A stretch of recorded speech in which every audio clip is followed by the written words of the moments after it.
What a turnaround.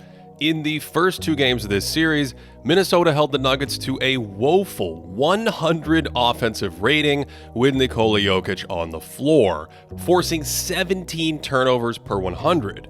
But in the last three games, Denver has an obscene 131 offensive rating with Joker against the very best defense in the NBA. So, how have the Nuggets gradually picked apart the Timberwolves and completely flipped this series? We already discussed the importance of a healthier Jamal Murray back in Game 3, but they also started to alleviate Minnesota's ball pressure in that game by having Aaron Gordon bring it up so Denver's guards wouldn't be swarmed in the backcourt. Remember, in the last round, the poor Phoenix Suns could barely dribble around Minnesota's ball-hawking wings. This is a subtle but brilliant adjustment because Rudy Gobert is not going to pick up Gordon in the backcourt, yet Aaron's skilled enough to comfortably bring it up and initiate the offense, then get Jokic and Murray into their actions. So in Game 4, the Wolves had Anthony Edwards pressure Gordon full court to disrupt him, but Jokic sees it right away and sets a backcourt pick to set him free. And this was a cat and mouse game where the Timberwolves also had Jaden McDaniels switch onto him, but again, he's good enough with the dribble to bring it up, and that leaves Rudy Gobert guarding a great shooter, and they end up with a wide open Jokic 3 anyway. And so not only did all that backcourt pressure go away, but the Wolves matchups were scrambled. When Denver gets into its offense here, Gobert is on the sharpshooting Michael Porter Jr., so when Gordon comes off this handoff to attack the smaller Edwards, Gobert is stretched out of the paint and Aaron can spin and finish without resistance. The Wolves even tried Mike Conley on Gordon, and remember, they want to keep Rudy off of Jokic, so he's stuck out on the perimeter against another great shooter in Kentavious Caldwell-Pope, and that lets Murray turn the corner and finish into daylight. And at the end of the game, this caused issues for the Wolves. McDaniels wants ball pressure on Gordon. Gobert doesn't want to chase him around in the backcourt.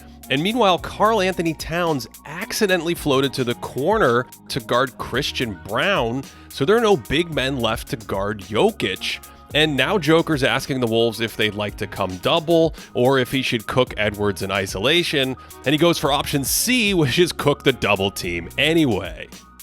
In Game 5, the Wolves' defense was back at square one like the rest of the league. Do you double Jokic or try to defend him one-on-one? With Gobert on Joker, Minnesota's best help defender was occupied, so they played him straight up, and there's just no defense for that. And with Gobert on the bench, Naz Reid was on Jokic, and again, they never send help, and that's an and one. And Joker feels Naz going for this steal and tips it to himself, and that's some classic Serbian wizardry. This time they break out in transition, and Jokic has a mismatch with the much smaller Monty Morris, so the Wolves do send a second defender, and that opens this cut for Braun, and it's a great pass by Gordon for the and one. And on the very next trip, Edwards tries to attack Jokic on defense, but those deadly hands rip the ball out, and Jokic runs right to the block to create another mismatch. Gobert has to leave Gordon to help, and this is a ridiculous no-look pass and finish on the baseline. You know, if I see someone's coming to me, I'm going to pass. If I don't see, I'm just going to try to score. Also, look at how sneaky Gordon was there, circling behind Edwards, who just has no idea where he is, and then he's ready to power up on the dunk. And on the very next play, he brings it up. Again, the guards aren't being hounded anymore, and now the Wolves even have the matchups they want, with Gobert roaming off Gordon, but now they're thinking about Aaron on that baseline, so he skips it to the wing for an open triple. A minute later, they give Jokic a ton of space to go to work out on the wing. It's the Serbian Smitty against Gobert, and then he drives to the other side for this wild jump hook. That wasn't even his best hook of the game. Gordon brings it up and runs the big-to-big pick and roll to force a switch. Then Jokic does the Mikan drill around Gobert. And this time, Gordon sets the screen for Joker to get that switch. And if they aren't going to send help, Joker's just going to twist Gobert to death. And what is that? Again, Minnesota has the matchup set the way they want. Jokic is reading any help, he spins around his man and ends up with free throws, and he timed this up perfectly with Gobert clearing the lane to avoid the 3-second count, and so his help was late and it was a foul. And even when there isn't any help, Jokic still burns you. Ant staring at the logo, and bang, it's an open MPJ 3. You just can't have any lapses against Nikola or he's going to make you pay. This is a nice out-of-bounds shot that Edwards watches from the corner. That lets Brown leak out, and Morris doesn't sprint until it's too late, and they get more easy offense. Later in the game, it's deja vu. Ant's watching a jumper instead of rotating back in the backcourt, so Jokic just throws a touchdown to Murray for the easy dunk. Let's do one more for fun. Edwards does his staring thing instead of getting back. Reed crashes the glass, so he's behind KCP, and Jokic skips it ahead to Caldwell Pope, and the defense is in shambles. And you don't always need an outlet either. Jokic is way ahead of Gobert here, calls for the ball, and none of the Wolves want to pick him up, so Cat has to help, and that's another Gordon jam. Joker actually had a number of incredible passes in this game that would have been assists if it weren't for Gobert's insane ability to recover and protect the rim. But he still hurt Gobert when he was roaming. Anderson's trying to pressure him here in the backcourt again. That springs Jokic, and when Rudy comes to help, he hits Aaron, who attempts to baptize Gobert into the sect of Gordonism. Jokic actually did some damage away from the ball in this game, giving it up here to Porter Jr., then cutting right to the rim by Gobert for free throws. And we also got Jokic bingo when he faked setting a screen here just to cut by Cat for the running kiss.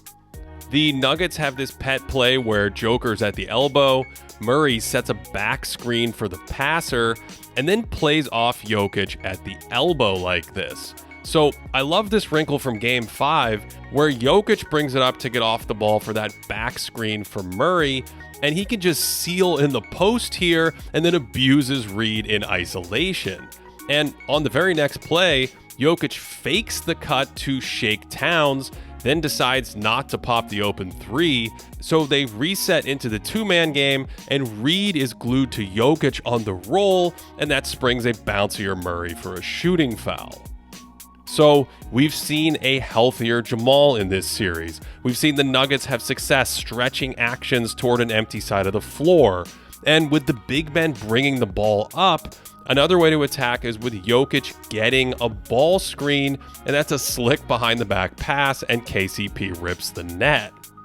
This time the point guard sets the screen for him, and that's a nice roll pass for another bucket.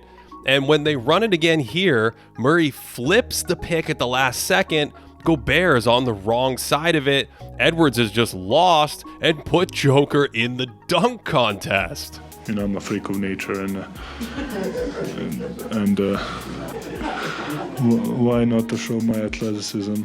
Now, compare that to how Denver defended Ant in Game 5. He's in isolation against Murray. They send a double. He takes a while to move the ball.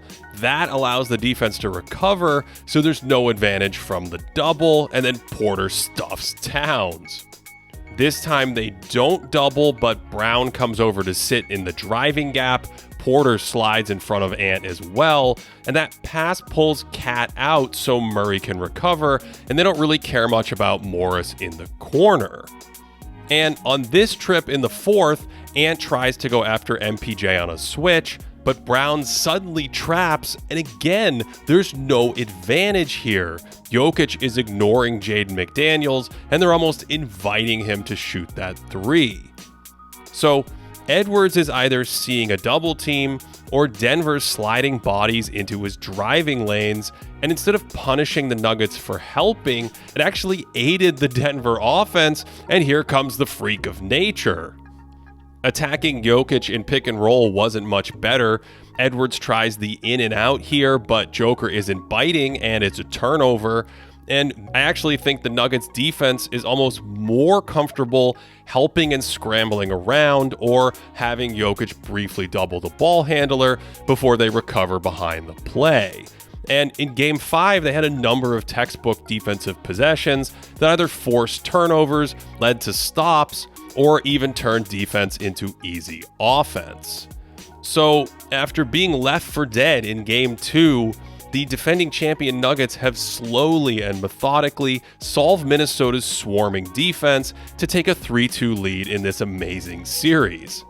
And at the center of all these adjustments and all the counters is the three-time MVP Nikola Jokic, who's averaged 33 points, 10 assists, and 9 rebounds on 68% true shooting over the last 3 games, and has the Denver Nuggets on the brink of the Western Conference Finals. To support this channel, check out patreon.com/thinkingbasketball. We have our playoff stats board that updates regularly throughout the postseason and a ton more. Thanks for watching this one all the way through. Hope you're enjoying this and this crazy series and that you are having a great day.